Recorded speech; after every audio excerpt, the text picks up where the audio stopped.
Ramazonda yomonliklar sodir bo'lishi haqida gapirishdan avval insonlarning yomonlikka undovchi dushmanlari haqida bilib olishligimiz kerak bo'ladi. Insonning dushmani 3 xil bo'ladi. Birinchisi jindan bo'lgan shaytonlar. Ikkinchisi insonlardan bo'lgan shaytonlar. Hayron qolmang. Insonlardan bo'lgan shaytonlar ham bor.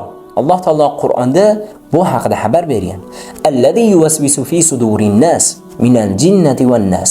İnsonlarning qalbiga vasvasa soladigan jin va inson shaytonlar. Ya'ni ular asli inson bo'lsalar ham, lekin shaytonlar kabi buzg'unchi bo'ladilar. Insonning 3-dushmani yomonlikka buyuruvchi nafsi. Demak, insonning dushmani 3 ta ekan. Shularning bittasi jinlardan bo'lgan shaytonlar kishanlanadi. Ammo insonlardan bo'lgan shaytonlar va yomonlikka buyuruvchi nafs insonni yomonlikka chaqirishda davom etaveradi. Shuning uchun ulamolar aytishgan, Ramazonda yomon ishlarni tark qilmayotganlar nafsiga qul bo'lib qolgan kimsalardir. Ramazon oyi kirganidan keyin yomonligi ziyoda bo'layotgan kimsa esa jin va shaytonlardan ham yomonroqdir.